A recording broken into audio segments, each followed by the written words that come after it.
Morning everyone, Marie-Louise here, and I am livid about MAFS last night. I hope you watched it because I don't want to explain everything to you and have to tell you all about it. So don't watch this if you haven't watched the show yet. So when you do watch though, I want you to leave a thumbs up or a hashtag live, and if you do watch it later on after you've caught up on the episode, please leave a hashtag replay for me so I know when you watched it. Now, right, let's get to it. So last night was the first commitment ceremony of the season, and God help me. So where do we begin? There were some surprises. A few people wanted to leave. Well, it's probably, I think sometimes in this show, what they're missing out on is reality. Obviously we know it's a reality TV. I say that, couldn't say it, but it's not true. Obviously they're not really getting married, and I'm very clear on, obviously, you know, it's fake. But it really upsets me. There are some things that really upset me, and those things include things like people's reputations being sullied, sometimes over like one single comment, misspeaking, anything can happen. And in this case, the TV show has made Bronson look like an angel all along, and they've made Ines sound like a little hellcat, which I got a feeling she is. I think that's pretty close to her. She's saying these things, let's not forget. The words that are coming out of her mouth are her words. So just as the words that came out of Bronson's mouth last night are his words.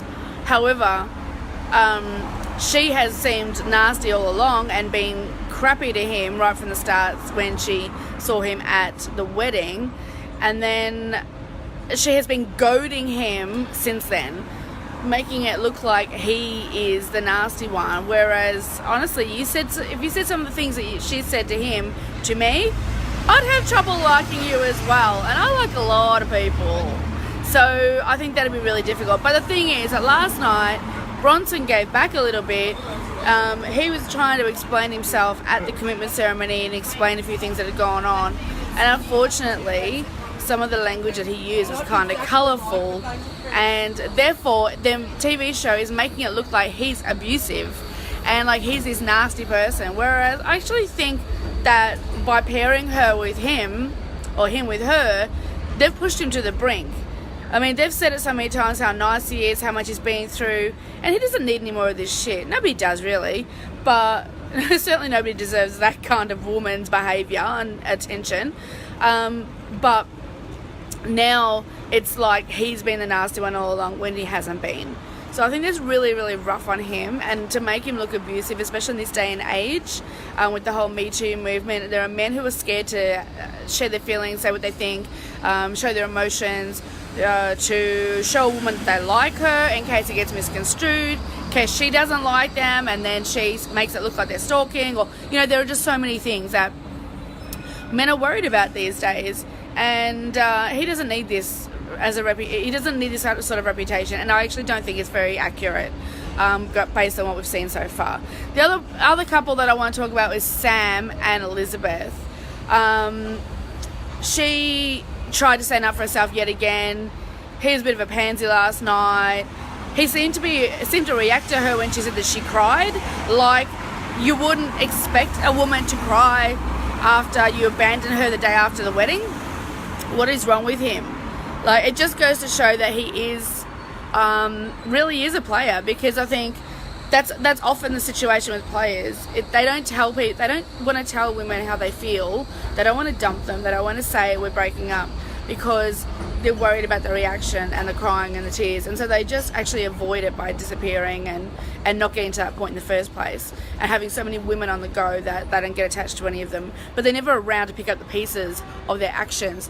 And so he was like a bit surprised about that, but it shouldn't have been, because that's just freaking reality. People get upset about things, and particularly the day after your wedding when your husband abandons you.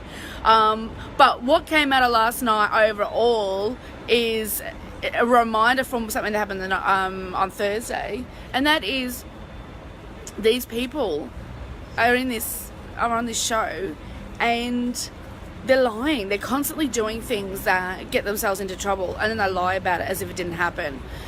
We saw that with Mike.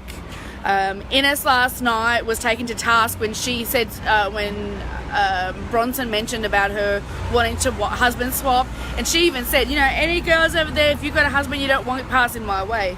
So